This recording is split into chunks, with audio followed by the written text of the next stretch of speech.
네, 오늘 주인공의 이름은 뭐죠? 나아만입니다. 나아만은요, 아람이라고 하는 나라의 군대 장관이었습니다. 아람이라고 하는 나라는요, 북이스라엘의 북동쪽, 예, 위치에 있는 나라인데, 아람이 여러분들이 좀 생소하시더라도요, 시리아는 여러분들이 좀 익숙하시죠? 요즘 시리아 난민 문제가 전 세계적으로 좀 이슈가 되고 있는데, 바로 그 시리아입니다. 그게 바로 고대의 아람이죠.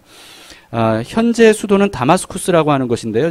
들어보신 분들이 많이 있을 겁니다. 근데 성경에는 다마스쿠스를 다메섹이라고 번역이 되어 있습니다. 익숙하시죠? 네, 나아만은요, 조국 아람을 신흥 제국으로 떠올랐던 아수르로부터 아람 조국을 구한 전쟁 영웅이었습니다. 근데 성경은 나아만이 이렇게 나라를 구한 전쟁 영웅이 될 수 있었던 이유에 대해서 이렇게 기록을 하고 있어요. 우리는 9절부터 읽었지만 5장 1절을 보시면 이렇게 기록하고 있습니다. 아람 왕의 군대 장관 나아만은 그의 주인 앞에서 크고 존귀한 자니 이는 여호와께서 전에 그에게 아람을 구원하게 하셨습니다. 이렇게 기록하고 있죠. 자, 어떻게 나아만이 그 나라를 구한 전쟁 영웅이 될 수 있었다고요? 하나님께서 그렇게 하셨다는 거예요. 자, 그러면 하나님께서 이방인인 나아만을 왜 하나님께서 그를 통해 조국을 구원하도록 하셨을까요? 왜 그를 전쟁 영웅이 되도록 하셨을까 하는 거죠. 이방인인데. 그 이유는요, 나아만을 구원하시기 위함입니다. 그리고 나아만을 통해 아람인들도 구원을 얻도록 하기 위함이었어요. 성경에는요, 하나님을 어떻게 표현하냐면 이스라엘의 하나님 이렇게 표현하는 내용들이 참 많이 있습니다. 그러나 이걸 오해해서는 안 됩니다. 여호와 하나님은 이스라엘만의 하나님은 아니에요. 하나님은 온 나라와 온 인류의 하나님이십니다. 그렇기 때문에 이스라엘에게만 하나님이 섭리하시는 건 아니에요. 성경은 주로 이스라엘에 섭리하신 하나님의 행적을 기록하고 있는 것이긴 하지만, 그러나 하나님은 이스라엘 사람들에게만 섭리하신 분이 아닙니다. 하나님은 이 세계 모든 나라, 모든 사람들에게 함께 하시며 섭리하시는 하나님이세요. 마찬가지입니다. 하나님은 오직 교회와 그리스도인들에게만 함께 하시고 그리스도인들만 사랑하시는 하나님이 아니에요. 하나님은 세상 모든 사람들을 사랑하십니다. 그래서 교회와 그리스도인들에게 함께 하시는 것처럼 세상 사람들에게도 함께 하시죠. 섭리하십니다. 그래서 심지어 예수님은 이렇게까지 말씀하셨습니다. 여러분들이 너무나 잘 아시는 말씀이에요. 누가복음 15장 4절에 예수님 말씀하시기를 너희 중에 어떤 사람이 양 100마리가 있는데 그 중에 하나를 잃으면 99마리를 들에 두고 그 잃은 것을 찾아내기까지 찾아다니지 아니하겠느냐. 이어서 7절에도요. 내가 너희에게 이르노니 이와 같이 죄인 한 사람이 회개하면 하늘에서는 회개할 것 없는 의인 99으로 말미암아 기뻐하는 것보다 더하리라. 자, 하나님은요, 이미 구원받은 사람들은 구원받은 사람들이고 구원받지 못한 잃은 양을 찾아가신다는 거예요.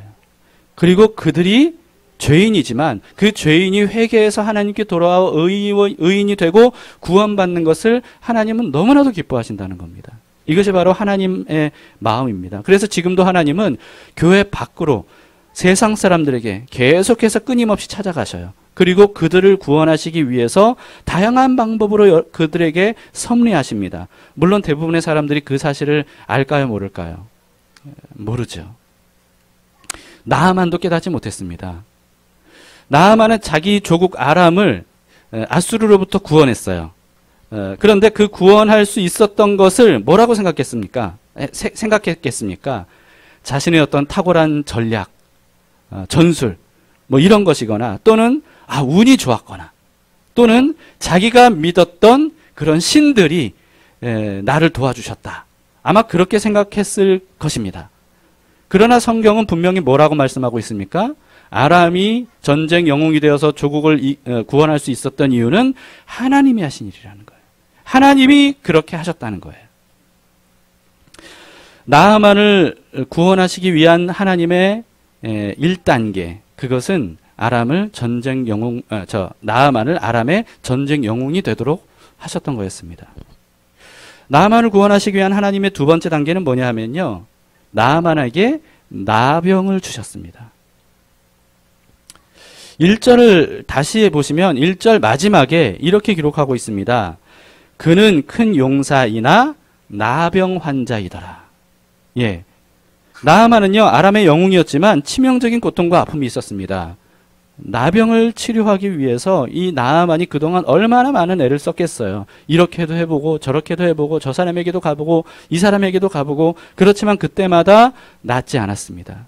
절망했습니다. 고통당했어요. 나아만은 이 자신에게 있는 나병을 아마 저주라고 생각했을 겁니다. 그러나 여러분, 나아만의 나병은 저주가 아니었습니다. 나아만을 구원하시려는 하나님의 방법이었다는 거예요. 만약에 나아만이 나병에 걸리지 않았다면, 그리고 그 나병을 아무도 고치지 못한 것이 아니라 누군가 고쳤다면, 그렇다면 나아만은 결코 구원을 받지 못했을 겁니다.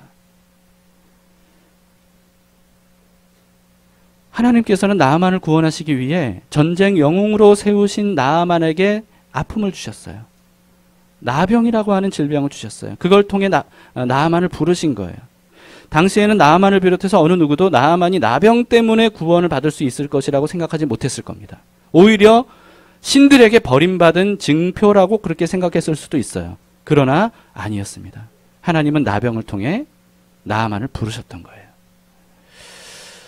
예수님도 나병 환자들을 많이 고쳐주셨죠. 심지어는 한 번에 10명을 고쳐주신 적도 있었습니다. 나병뿐만 아니에요. 혈루병, 중풍병, 열병, 시각장애, 청각장애, 하반신 마비 환자 등등등 수많은 장애와 질병으로 고통당했던 많은 환자들과 장애인들을 예수님께서 고쳐주셨습니다. 근데 여러분, 이들이 이런 장애와 질병을 고침받은 것보다 더 중요한 건 뭐예요? 이런 장애와 질병으로 인해 예수님을 만나게 됐고, 그리고 그 예수님을 만남으로 인해서 결국은 구원을 받았다는 거예요. 만약에 이들이 이런 질병과 장애가 없었다면, 그렇다면 구원을 받을 수 있었을까요? 아니에요. 그러지 못했을 겁니다. 이런 질병과 장애가 있었기 때문에 예수님에게 간절히 나아갔던 거예요. 예수님에게 간절히 도움을 요청했던 거예요. 그리고 그들의 외침에 예수님께서 반응해 주시고, 그리고 그들을 하나하나 일일이 만나 주셔서 그들의 질병을 고쳐주신과 동시에 그들의 영혼을 구원해 주셨던 겁니다. 반면에 결함과 고통과 아픔은 몰랐던 예수님 당시의 부자들, 권력자들, 종교 지도자들, 이런 사람들은 어땠습니까? 이들 중에도 예수님을 직접 만난 사람들이 꽤 많이 있어요. 그럼에도 불구하고 이들은 예수님으로 인해 구원받지 못했습니다. 왜냐하면 예수님에게 자신의 문제로 인해 간절히 도움을 요청하는 것이 아니라 오히려 예수님에게 시기하면서 예수님에게 도전했죠. 여러분, 우리는 이렇게 생각하는 경향이 있어요. 인생에 어떤 아무 문제가 없이 모든 일들이 승승장구하고 형통하고 성공하고 그리고 늘 건강하고, 이것이 바로 하나님께서 주신 축복을 받은 증거다, 이렇게 생각하기 쉽습니다. 그리고 반면에 질병, 장애, 실패, 아픔, 고통, 이런 것들은 하나님께 버림받은 어떤 저주라고 생각하는 경향이 있어요. 그래서 아픔, 질병이 오면, 그러면 고통이 오면 절망하죠. 근데 여러분, 오히려 그 반대일 수 있다는 것을 아셔야 됩니다. 성경을 보거나 제가 이제까지 경험적으로 보더라도 저주처럼 여겨지는 고통과 아픔을 가졌던 사람들이 오히려 하나님을 깊이 만나고 인생에 대한 어떤 남들보다 깊은 통찰력을 갖게 되거나 아니면 굉장히 성숙한 인격을 지니게 된 사람들이 얼마나 많았는지 몰라요. 여러분, 그렇습니다. 아픔과 고통을 잘 모르는 사람보다 아픔과 고통이 뭔지를 아는 사람들이 더 성숙하고 더 성장하고 더 아름답고 더 귀하게 쓰임받더라는 거죠.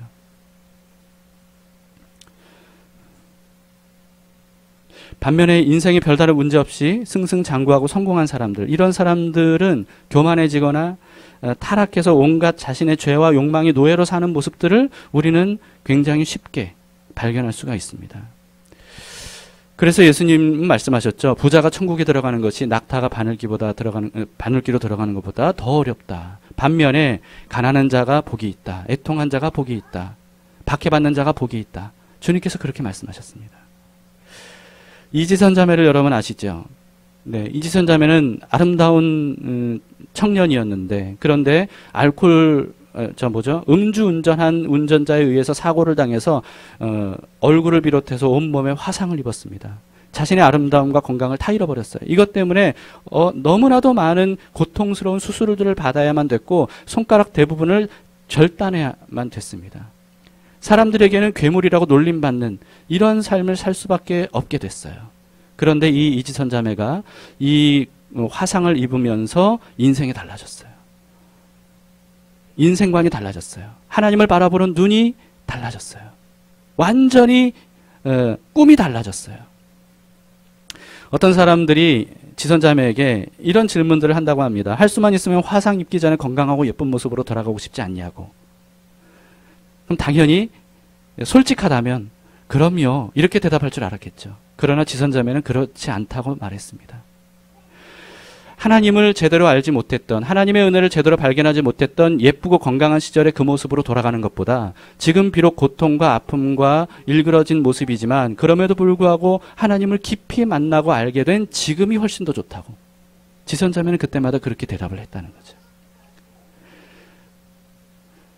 지선자매의 꿈은 완전히 달라졌고, 그리고 그 꿈을 향해 지금도 계속해서 달려나아가고 있고, 그것을 통해서 수많은 사람들에게 희망의 메시지를 전하며 하나님께서 살아계심을 증거하는 삶을 살고 있습니다. 뿐만 아니고요, 선천적으로 사지가 없이 태어난 중증 장애인인 닉 부이치치. 여러분들도 아실 겁니다. 이 닉 부이치치도 처음에는 자신이 이런 중증 신체 장애를 가진 것에 대해 인식하면서부터 죽으려고 많은 애를 썼어요. 그러나 결국 하나님을 만나게 됩니다. 예수님을 만나게 돼요. 그러면서 자신에 대해 새로운 시각을 갖게 돼요. 자신의 인생에 대해 새로운 시각을 갖게 돼요.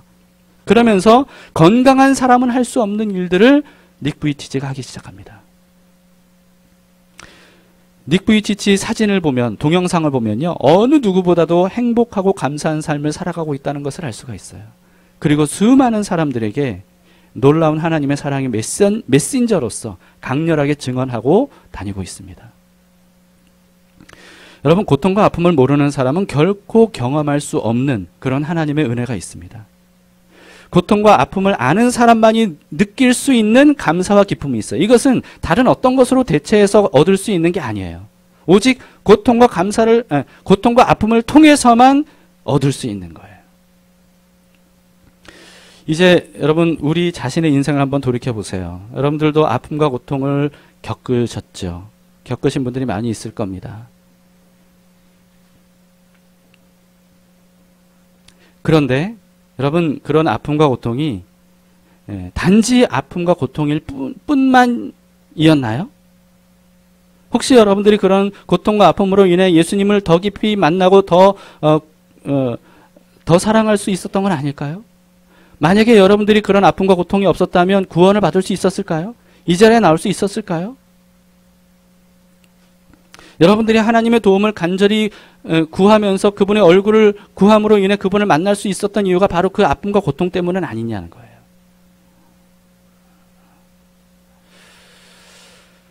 아픔과 고통을 통해서 하나님을 깊이 만나게 되면, 그러면 자신의 인생에 대한 해석이 달라지게 됩니다. 여러분, 사실 이 고통과 아픔은 하나님이 직접 주시는 건 아닐지라도, 인간의 잘못과 죄에 의한 결과라 할지라도 하나님은 그것을 어떻게 사용하시냐면 하나님의 부르시는 음성을 확성시키는 확성기로 작용을 합니다. 하나님은 그렇게 사용하세요. 여러분 중에도 아픔과 고통이 현재 진행형인 분들이 있을 겁니다. 너무 힘드시겠죠. 아프시겠죠. 그렇습니다. 고통과 아픔은 우리를 힘겹게 합니다.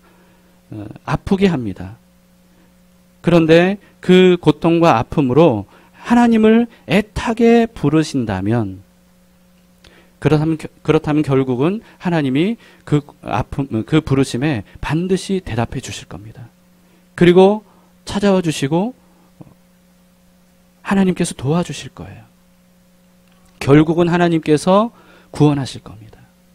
그리고 은혜를 베풀어 주실 거예요. 그러면 결코 손해보는 아픔이 아니었다는 사실을 알게 될 겁니다. 저는 그것을 확신합니다. 수많은 사람들이 그랬거든요. 저도 그랬고요. 여러분, 그래서 현재 진행형인 아픔과 고통을 저주라고 여기지 마세요. 해석을 달리 하시기 바랍니다. 하나님의 부르심이구나. 힘들고 어려움을 그런 걸 느낄 때마다 하나님이 나를 부르시는구나. 그 부르심에 응답해서 여러분들이 찾아가세요. 하나님, 지금 저 힘듭니다. 저 아픕니다. 고통스럽습니다. 어떻게 해야 될지 모르겠습니다. 도와주세요. 라고 부르짖으세요. 하나님이 그걸 원하시는 거예요. 그러면 주님께서 거기에 응답하셔요. 그래, 네가 나의 부름을 받아서 나에게로 왔구나. 내가 그걸 원했어. 내가 그걸 기다렸어. 내가 도와줄게. 내가 구원해 줄게. 내가 살아있고 내가 널 사랑한다는 증거를 보여줄게. 하나님은 그렇게 하시는 겁니다. 그래서 나아만을 구원하기 위해 하나님께서 행하신 2단계가 바로 나병이었던 거예요. 나만을 구원하기 위한 하나님의 3단계는 그런 중에 이스라엘의 어린 소녀를 만나게 해주셨다는 겁니다. 5장 2절에 이렇게 기록하고 있습니다. 전에 아람 사람이 떼를 지어 나가서 이스라엘 땅에서 어린 소녀 하나를 사로잡음에 그가 나아만의 아내에게 수종들더니. 이스라엘에서 사로잡아온, 그러니까 종으로 삼은 거죠. 어린 이스라엘 소녀예요. 근데 나아만 집에서 학대를 받고 종살이 했던 게 아닌가 봐요. 굉장히 이 여종을 잘 대해줬고, 그리고 이 여종도 자기 주인에 대해 참 고마운 마음이 있었던 것 같습니다. 만약에 그렇지 않았다면 이 이스라엘 어린 소녀가 자기 주인인 나아만이 나병에 걸린 것에 대해서 그렇게 안타까운 마음을 갖지는 않았을 거예요. 그런데 오늘 성경을 보면요, 이 어린 소녀가 자기 주인 나아만이 나병에서 낫기를 너무나도 간절히 원하고 있다는 것을 읽을 수가 있습니다. 3절을 보시면, 그래서 이 여종이 이렇게 말하죠. 나아만이 그의 여주인에게 이르되 우리 주인이 사마리아에 계신 선지자 앞에 계셨으면 좋겠나이다. 그가 그 나병을 고치리이다 하는지라. 예, 소녀가 말하는 선지자가 누구예요? 사마리아에 있는 선지자? 네, 엘리사입니다. 엘리야의 뒤를 이은 엘리사.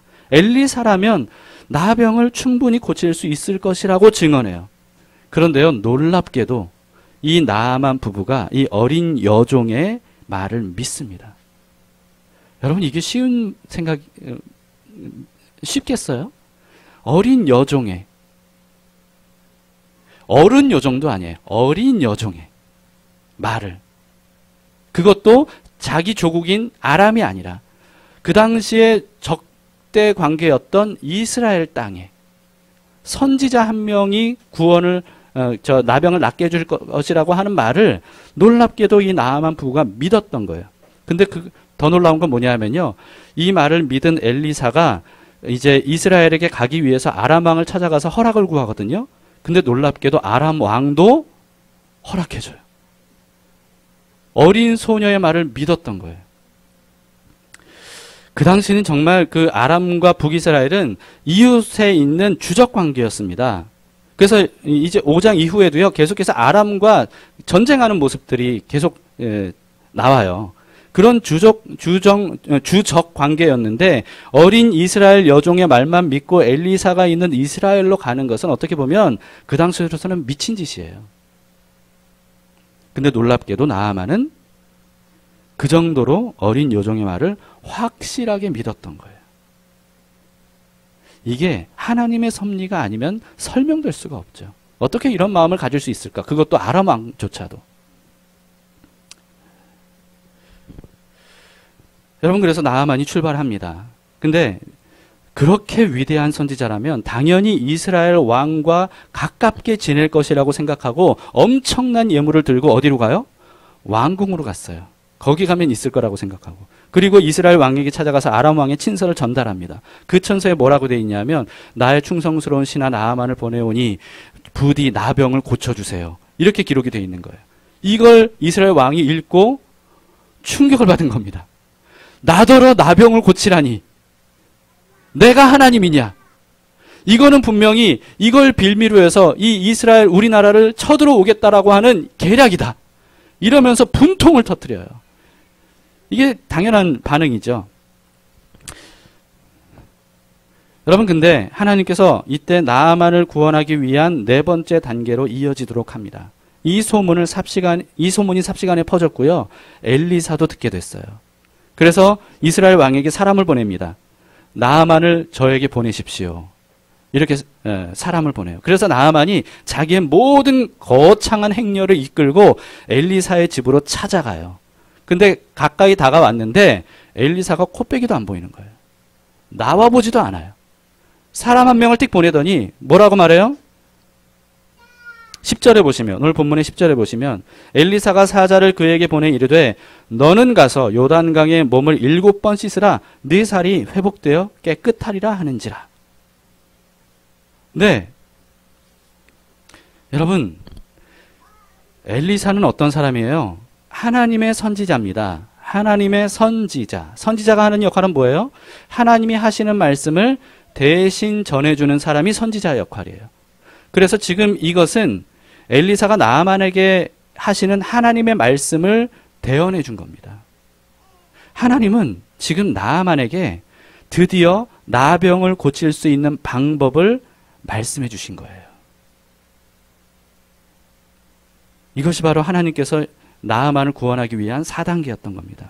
그런데 여러분, 요단강에서 몸을 7번 잠그는 거, 이거 어려운 일입니까? 쉬운 일입니까? 쉬운 일이죠. 쉬운 일이에요.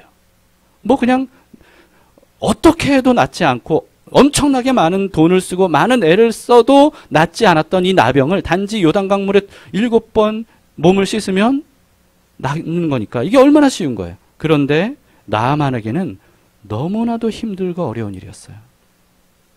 왜 그런지는 나아만이 한 말을 보면 알 수가 있습니다. 11절을 보세요. 나아만이 노하여 물러가며 이르되 내 생각에는 그가 내게로 나아와서 그의 하나님 여호와의 이름을 부르고 그의 손을 그 부위 위에 흔들어 나병을 고칠까 하였도다. 이렇게 말해요. 자, 첫 번째, 나아만에게 이게 너무 어려운 이유, 그건 뭐냐 하면 나아만이 자존심 상한 거예요. 나아만이 어떤 사람이에요? 비록 나병이긴 해도 지금 고쳐달라고 도움을 요청하기 위해 오긴 했지만 그러나 아람 나라에서는 영웅이잖아요. 더구나 군대 장관이잖아요. 근데 엘리사가 어떻게 했어요? 나와보지도 않았어요. 집으로 모셔드리지도 않았어요. 근사하게 대접하지도 않았어요. 어떤 예식을 차리지도 않았어요. 한 사람 틱 보내서 마치 명령하듯이 가서 요단강에서 7번 몸 씻어라. 그럼 나을 거야. 여러분, 이 말대로 하기에는요, 나만의 자존심이 허락할 수가 없는 겁니다. 내가 누군데 도대체 이거죠. 두 번째는 뭐냐면요, 나아만은 엘리사가 자기 나병을 고쳐주기 위해서 그럴듯한 어떤 종교 의식을 할 거라고 생각했어요. 아까 말씀드렸듯이 나아만은 지금까지 자기의 나병을 고치기 위해서 수많은 사람들을 찾아갔을 겁니다. 뭐 신전에 있는 제사장들도 찾아가고 무당들도 찾아가고 여러 의사들도 찾아가고, 그때마다 이 전쟁 영웅이고 군대 장관이었던 나아만을 맞이했던 사람들이 어떻게 했겠어요? 정말 근사하게 뭔가 그럴듯한 의식들을 했겠죠. 제사장들은 얼마나 거룩해 보이는 종교적인 의식을 했겠어요. 그런데 아무도 나아만을 못 고쳤던 거예요. 그런데도 불구하고 지금 나아만은 원하는 게 뭐예요? 자기 격식에 맞게 뭔가 거창하고 그럴듯한 종교적 의식을 엘리사가 해줄 거라고 기대했던 거예요. 나아만은 지금 어떻게 생각한 겁니까? 경건의 모양이 곧 경건의 능력이라고 생각했던 겁니다. 경건의 외적인 어떤 그럴듯한 모습이 경건의 능력으로 나타날 거라고 지금까지 생각했던 거예요. 근데 그건 오산입니다. 여러분, 경건의 능력은 언제 나옵니까? 경건의 능력은 오직 하나님의 말씀에 순종할 때만 나오는 거예요. 경건의 능력이 뭡니까? 하나님의 말씀에 순종할 때 하나님으로부터 나타나는 것이 바로 경건의 능력이에요. 그런데 이걸 깨닫기가 쉽지 않아요. 사람은 겉으로 보이는 것으로 판단하는 경향이 있기 때문입니다. 우리도 그렇지 않습니까? 뭔가 대단해 보이는 이런 것들이 능력이라고 생각해요. 그러나 그렇지 않다는 거죠. 요단강도 마찬가지입니다. 세 번째, 요단강도 마찬가지인데요. 정말 보잘것없는 강이에요. 여러분, 요단강을 직접 보신 적이 있거나 사진을 통해, 영상을 통해 보신 적이 있습니까? 크지도 않고 맑지도 않아요. 그리고 주변 풍경이 아름다운 것도 아니에요. 그냥 풀들이 우거진 그냥 조금 큰 도랑이라고 할까요? 그 정도예요. 흙탕물입니다. 속이 비치지 않는 깨끗하지 않은 물이에요. 요단강보다 훨씬 크고 맑고 깨끗하고 아름다운 강들은 얼마든지 있습니다. 그래서 나아만은 이렇게 불만을 터뜨렸어요. 12절을 보시면. 다메섹강, 아바나, 바르발, 이게 무슨 강인지 모르겠지만 어쨌든 이런 강들은 이스라엘의 모든 강물보다 낫지 아니하냐? 내가 거기서 몸을 씻으면 깨끗하게 되지 아니하랴? 하고 몸을 돌려 분노하여 떠났다고 기록하고 있습니다. 나만의 반응은 사실 굉장히 상식적이에요. 합리적이에요. 그렇습니다. 요단강에서 몸을 씻어? 그럴 바에 내가 여기까지 왜 왔냐는 거예요. 우리나라에는 더 좋은 강들, 더 깨끗한 강, 더 크고 더 뭔가 있어 보이는 아름다운 강들이 얼마나 많은데 몸 씻을 거면 거기서 씻지. 내가 여기까지 왔겠냐? 라고 하는 겁니다. 나와보지도 않은 엘리사의 말대로 요단강의 그 작은 강에 가서 흙탕물에 가서 자기 몸을 이렇게 씻기에는 자기가 너무나도 고상하고 너무나도 높고 너무나도 부유한 그런 사람이었어요. 나아만은 뭘 원하는 겁니까? 자기의 자존심도 살리면서 나병을 고침받고 싶었어요. 자신의 위치에 걸맞는 방법으로 치유받고 싶었어요. 그런데 그렇기 때문에 엘리사가 시키는 대로 하기에는 이게 너무 힘들고 어려웠던 거예요. 또 네 번째, 여러분 요단강은 보잘것없을 뿐만 아니고요. 강에서 몸을 씻으려면 어떻게 해야 됩니까? 강에서 나병의 몸을 씻으려면 어떻게 해야 돼요? 자기 옷을 벗어야 돼요. 그렇죠? 근데 나아만은 지금 엄청난 예물과 엄청난 행렬을 이끌고 엘리사에게 왔어요. 그러니 이 나아만이 초라하게 입었겠습니까? 군대 장관으로서 제복을 입었겠죠. 엄청나게 가장 좋은 제복을 입었을 거예요. 요즘으로 치자면 아마 훈장이 줄줄 번쩍번쩍한 어떤 그런 제복을 입고 그렇게 등장했을 겁니다. 말씀드렸죠. 옷은 정체성을 상징해요. 그런데 그 화려하고 멋진 군대 장관의 옷을 벗어야만, 그래야만 요단강에서 씻을 수 있었던 거예요. 이게 나아만에게 쉬운 일이었겠습니까? 뿐만 아니고 다섯 번째, 여러분 나아만의 옷은 제복일 뿐만 아니고요. 뭘 의미합니까? 나아만의 나병을 가리는 존재였어요. 근데 강에서 몸을 씻으려면 어떻게 해야 돼요? 자기 종들, 자기 수하들 다 보이는 공개적인 자리예요. 거기서 나병을 가렸던 옷을 벗어야 돼요. 그러면 자기 몸에 흉측하게 변형시켜 놓은 이 나병 상처, 치부가 그대로 다 드러나야만 됩니다. 여러분 그래서 지금까지 말씀드린 것들만 보더라도요. 나아만은 요단강에 들어가서 몸을 씻는 게 그 자체로는 너무나도 쉬운 일이지만 나아만에게는 너무 힘들었던 거예요. 지금까지 제가 나아만이 엘리사의 말에 화를 내면서 거부하고 돌아가려 했던 이유들에 대해서 말씀드렸는데요. 한마디로 정리하자면 바로 이겁니다. 요단강에서 몸을 씻으려면 철저하게 자기를 내려놔야 됐어요. 이것을 성경에서 뭐라고 표현합니까? 자기를 부인해야 된다. 이렇게 표현하고 있어요. 자기를 부인해야 돼요. 그런데 나아만은 그게 어려웠던 거예요. 나를 부인해야 된다는 거. 비록 나는 나병 환자이지만, 문제가 있어서 도움을 요청하기 위해 왔지만, 그러나 나는 전쟁 영웅이야. 나는 군대 장관이야. 나는 지위가 높은 사람이야. 나는 고상한 사람이야. 나는 존경받아 마땅한 사람이야. 그런 나를 이렇게 대우해? 그런 나를 저런 물에서 씻으라고 해? 내 자존심이 허락할 수 없어. 자기 부인이 안 됐던 거예요. 그런데 여러분, 나아만에게 가장 필요한 건 뭐예요? 자기 부인이었어요. 엘리사가 하나님의 말씀을 대언해서 요단강에서 씻으라고 한 것은 그냥 단지 물이 널 깨끗하게 할 거야 이런 뜻이 아니었어요. 자기를 부인해야 된다는 거예요. 자기를 내려놔야 된다는 거예요. 자기가 그 자리에서 죽어야 된다는 거예요. 예수님이 말씀하셨습니다. 누가복음 9장 23절에 또 무리에게 이르시되 아무든지 나를 따라오려거든 자기를 부인하고 날마다 제 십자가를 지고 나를 따를 것이니라. 자기를 부인하지 않고는 결코 구원자 예수님을 따를 수 없어요. 구원자 예수님을 따르지 않으면 구원받을 수 없습니다. 하나님 나라에 들어갈 수 없어요. 이것이 바로 진리입니다. 그렇다면 예수님 뒤를 따라 구원을 받으려면 어떻게 해야 되는 거예요? 자기를 부인해야 돼요. 자기 십자가를 져야 돼요. 무슨 뜻입니까? 나 자신을 십자가에 예수님과 함께 못 박아 죽여야 된다는 거예요. 이게 어려운 거예요.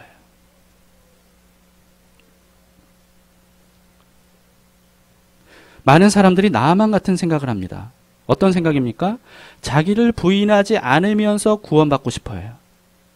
자기의 뜻과 자기의 멋과 자기의 자존심을 내려놓지 않고도 구원받을 수 있는 길, 그런 길을 사람들이 찾아요. 그러나 그럴 수 없다는 겁니다.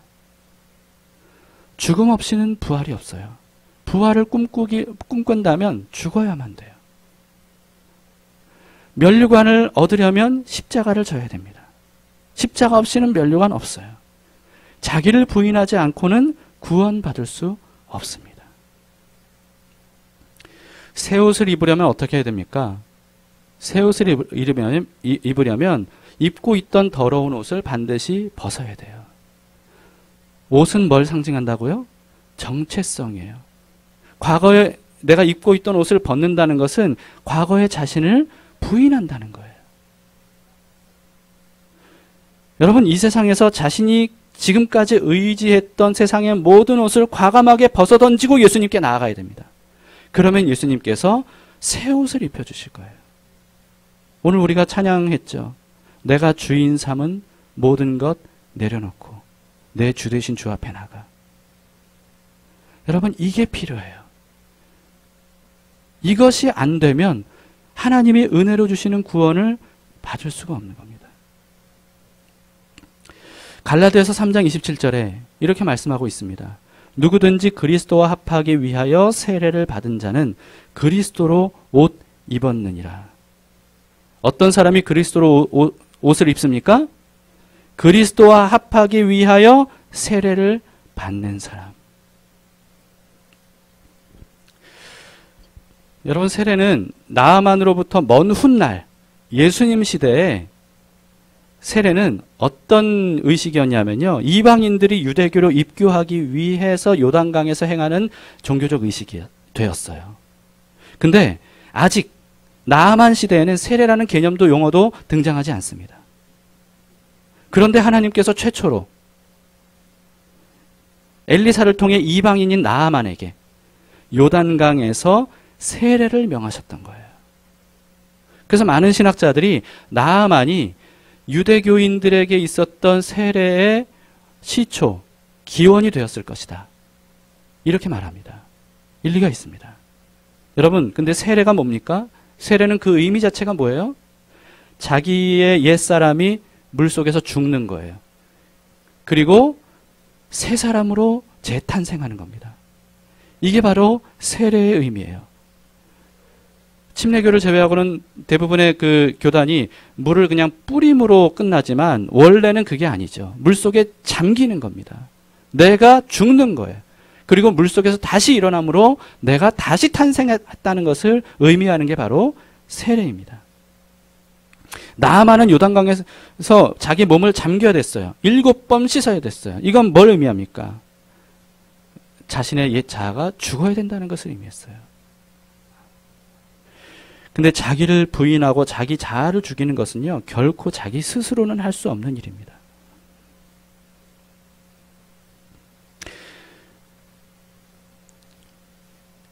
여러분, 나아만도 자기를 부인할 수 없어서 그냥 돌아가려고 했습니다. 그러나 하나님은 이 나아만을 구원하길 원하셨어요. 나아만은 단지 병만 고침받고 싶어 했습니다. 그러나 하나님은 나는 너를 병만 고쳐주길 원하지 않는다. 나는 너를 구원하길 원한다. 나는 너가 완전히 새로운 사람이 되기를 원한다. 하나님께서 지금 그것을 요구하고 있는 거예요. 하나님은 나아만을 구원하기 위해 준비해 놓으신 5단계로 이어지도록 하십니다. 그게 뭡니까? 13절을 보세요. 그의 종들이 나와서 말하여 이르되 내 아버지여, 선지자가 당신에게 큰일을 행하라 말하였다면 행하지 아니하였으리이까? 하물며 당신에게 이르기를 씻어 깨끗하게 하라 함이리이까? 여러분, 나아만은 국민적 영웅이고 대단히 지위가 높은 사람이에요. 근데 이 나아만이 오늘 기록을 보면요, 자기 종들의 덕을 정말 톡톡히 봅니다. 어린 이스라엘 여종, 말 믿고 여기까지 왔잖아요. 근데 그냥 돌아가려고 할 때 또다시 이번에도 자기 수하에 있는 종들이 나아만을 설득해요. 내 아버지여, 그렇게 말하면서. 굉장히 종들과 관계가 좋았던가 봐요. 종들에게도 존경받는 사람이었나 봐요. 어쨌든 여러분, 이 종들이 이 나아만을 설득합니다. 여러분, 이 종들이 하나님께서 나아만을 구원하시기 위해 보내주신 사람들이었던 거예요. 나아만은 이 충성스러운 종들의 말을 믿고 용기를 냅니다. 그래서 그들 앞에서 자기의 옷을 벗어던져요. 화려한 옷을 벗어요. 요단강으로 들어갑니다. 몸을 씻기 시작해요. 7번 씻었을 때 놀라운 일이 일어나죠. 완전히 새 살로 변하게 됩니다. 여러분에게도 하나님께서 보내신 수많은 사람들이 있습니다. 여러분들이 구원받기까지 하나님께서는 끊임없이 교회 밖에 있었던 여러분들에게 하나님의 사람들을 보내셨던 거예요. 하나님은 그들을 통해 일하셨습니다. 우리를 부르셨어요. 결국은 우리가 이 자리에 와서 하나님께 구원받을 때까지 하나님은 사람들을 통해 그 일을 하셨던 겁니다. 부모일 수도 있어요. 가족, 친구, 직장 동료일 수도 있습니다. 물론 교회 사람들도 마찬가지죠. 그들을 보내주셨음에 감사하시기 바랍니다. 하나님은 사람을 통해 우리를 구원하셨어요. 뿐만 아닙니다. 이제는 우리도 나아만의 종들처럼 누군가를 구원하시기 위해 하나님께서 보내신 사람들임을 알아야 됩니다. 하나님의 부르심에 응답해서 구원을 받은 사람들, 우리들은 모두가 다 그렇게 또 보냄받은 사람들이에요. 하나님의 부르심에 응답하기를 주저하는 주변 사람들이 있을 겁니다. 하나님이 이 사람을 구원하길 원하시는데, 그리고 그런 구원을 하시기 위해서 어쩌면 나아만처럼 고통과 아픔을 주시는데, 그걸 통해 하나님께 나아가서 하나님께 부르짖기만 하면, 그러면 그 문제도 해결받고 그리고 구원도 받을 수 있을 텐데, 그것을 하지 못해 주저하는 사람, 그냥 요단강에서 몸을 씻듯이 예수님을 믿습니다 라고만 하면 되는데, 예수님을 의지하기만 하면 되는데, 그런데 자기 부인이 안 돼서 그것을 하기 어려워하는 사람들, 그런 사람들이 주변에 있거든. 기억하세요. 하나님께서 여러분을 보내신 거예요. 그 사람에게 보내신 거예요. 용기를 북돋워주고 권면해주고 믿을 수 있도록 돕게 하기 위해 하나님이 여러분들을 그 사람에게 보내신 겁니다. 사람을 구원하는 일에 쓰임받는 것보다 더 보람있고 영광스러운 일은 없습니다. 우리가 그 일에 부름받았어요. 14절을 보세요. 그래서 결국은 나아만이 어떻게 합니까? 나아만이 이에 내려가서 사람의 말대로 요단강에 7번 몸을 잠그니 그의 살이 어린아이 살같이 회복되어 깨끗하게 되었더라. 여러분, 이것은 나아만의 나병이 나은 것만을 의미하지 않습니다. 나아만은 지금 구원을 받은 거예요. 새 사람이 되었던 거예요. 그래서 모든 죄가 깨끗하게 씻음 받은 것이 나병이 깨끗하게 나은 것으로 표출되었을 뿐이에요. 몸은 여전히 아람 나라의 군대 장관이었습니다. 그러나 이제 그의 영혼은 하나님 나라의 백성이 되었어요. 그래서 나아만이 엘리사를 찾아가서 맹세합니다. 제가 비록 아람으로 돌아가지만 그러나 오직 여호와 하나님만 섬기겠습니다. 여호와 하나님에게만 제사 드리겠습니다. 이렇게 맹세합니다. 여러분, 그 나아만이 다시 아람 나라로 돌아갔을 때 그때 어떤 모습으로 돌아간 겁니까? 깨끗한 모습으로 돌아갔어요. 아람 나라의 어느 누구도 고치지 못했던 나병을 이스라엘에서 고침받고 여호와 하나님에게 고침받아서 이제는 나아만이 여호와 하나님만 섬기겠다는 그런 마음으로 아람 땅으로 돌아갔을 때 그 모습을 수많은 사람들이 봤습니다. 성경에 기록되어 있지 않지만 아마도 이 모습을 통해 여호와 하나님을 만난 사람들이 많이 있지 않았을까 하는 생각이 들어요. 바로 그것이 하나님께서 원했던 일이에요. 나아만 한 사람을 구원하기 위해 하나님은 치밀한 계획을 세우셨고 그 치밀한 계획을 섬세하게 진행해 나가셨고 그로 인해 나아만을 구원하셨고 그리고 그 나아만 한 사람을 통해 수많은 사람들에게 하나님의 살아계심을 증명하도록 하셨습니다. 이것은 하나님의 놀라운 은혜예요. 여러분, 이제 우리도 우리 인생의 역사를 돌아봅시다.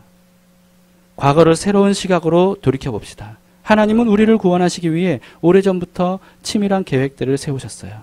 그 일을 이루셨습니다. 그 당시에는 전혀 깨닫지 못했지만 지금 한번 믿음의 눈을 들어서 돌이켜보세요. 아, 그때 하나님께서 날 구원하기 위해 이런 일들을 하셨던 거구나. 거기에는 고통과 아픔이 있을 수 있습니다. 그 당시에는 이 문제가 너무나도 커서 하나님을 인생을 저주하면서 혹시 목숨을 스스로 끊으려고 했을지도 몰라요. 여러분, 그런데 그것이 오히려 하나님의 부르심이었다는 것을 이제는 우리가 깨달아 알 수 있습니다. 그때 만났던 사람들이 하나님이 보내신 사람이었구나. 여러분, 사실 이렇게 돌이켜보면 우리가 깨닫는 것이 뭐냐면요, 수많은 일련의 사건들이 연결고리가 돼서 하나님께서 치밀하게 그 모든 연결고리들을 있게 해주셔서 나를 구원하셨다는 거예요. 만약에 그런 연결고리들 중에 하나라도 빠졌다면 나는 구원받지 못했을 겁니다. 이건 뭘 하는 겁니까? 내가 하나님 앞에 나와 구원받은 것은 결코 우연일 수 없었던 거예요. 한번 생각해 보세요. 내 인생의 과거뿐만 아니고요, 인류 역사의 과거를 한번 생각해 보세요. 어떻게 이 조선 땅까지 복음이 전해질 수 있었겠습니까? 하나님은 인류 역사를 통해서 나를 구원하기 위해 오래전부터, 수천 년 전부터 역사를 진행해 나가셨던 거예요. 그 중에 연결고리 하나만 빠졌어도 여러분, 우리는 어쩌면 구원받지 못했을 수 있습니다. 우리가 구원받은 것은 결코 우연이 아닙니다. 하나님의 치밀한 섭리에 의한 거라는 거예요. 여기에 우리가 눈을 뜨는 순간, 아, 하나님 날 구원하기 위해 이런 일들을 하셨군요. 우리가 평생 감사 훈련했지 않습니까? 가장 큰 감사가 뭐예요? 가장 크게 감사해야 될 게 뭐예요? 나를 구원하셨다는 거예요. 이게 우리가 평생 감사할 수밖에 없는 제목이에요. 날 구원하신 것이 평생 감사하게 되려면 어떻게 해야 됩니까? 새록새록 깨달아야 되는 게 있어요. 아, 그때 하나님이 그 일도 나를 구원하시기 위해 행하셨던 일이군요. 이걸 계속 깨닫는 거예요. 로마서 8장 28절에 이렇게 말씀합니다. 우리가 알거니와 하나님을 사랑하는 자 곧 그의 뜻대로 부르심을 입은 자들에게는 모든 것이 합력하여 선을 이루느니라. 여러분, 나만 한 사람을 구원하는데 모든 일들이 합력하여 선을 이루었습니다. 마찬가지입니다. 하나님께서 우리를 구원하시기 위해 그동안 우리가 살아왔던 모든 삶의 여정들을 합력하여 선을 이루어서 하나님께 나오도록 하신 거예요. 그렇다면 우리가 당했던 고통의 역사, 아픔의 역사도 그냥 고통과 아픔으로 끝났던 게 아니에요. 그것조차도 하나님이 나를 부르시는 재료로 사용하셨던 겁니다. 그래서 아픔도 고통도 감수할 수 있는 거예요. 현재 진행 중인 고통과 아픔 중에 있는 여러분들도 그 믿음의 눈을 떠서 바라보시기 바랍니다. 하나님 나에게 어떤 은혜를 주시려고, 하나님의 살아계심을 어떻게 나타내 보이시려고 나에게 이런 아픔과 고통을 통해 하나님께 나아갈 수 있도록 나를 부르십니까? 기적을 경험하신 적이 있습니까? 여러분, 그런데 기적 중에 기적은 뭔지 아세요? 죄인이 구원받는 거예요. 죄인이 의인 되는 겁니다. 사람이 거듭나서 하나님의 자녀로 다시 태어나는 거예요. 이것은 하나님만이 하실 수 있는 기적이에요. 그 기적에 우리 모두가 부름받았고, 이 중에 자기를 내려놓고 주님께 의지해서 거듭난 사람도 있을 겁니다. 그러나 아직 그렇지 못한 분들도 있을 거예요. 이 시간 결단하시기 바랍니다. 주님이 여러분들을 구원하시기 위해 부르셨어요. 이제 여러분들이 자기를 내려놓고 십자가에 달려 죽으신 예수 그리스도와 하나가 되어서 그분이 죽음과 함께 죽고 그분의 부활과 함께 다시 태어나야만 됩니다. 그러면 드디어 자기 인생의 모든 여정이 새롭게 보이게 될 거예요. 이 중에 이와 같은 기적 중의 기적을 경험하지 못하는 사람이 단 한 사람도 없기를 바랍니다. 이 모든 기적들을 여러분들이 한 명도 빠짐없이 다 경험할 수 있기를 바랍니다. 뿐만 아니고 이 기적들이 우리 가족과 친척과 이웃과 직장 동료들에게까지 계속 이어지기를 바랍니다. 하나님이 구원의 역사를 지금도 이루어가고 있습니다.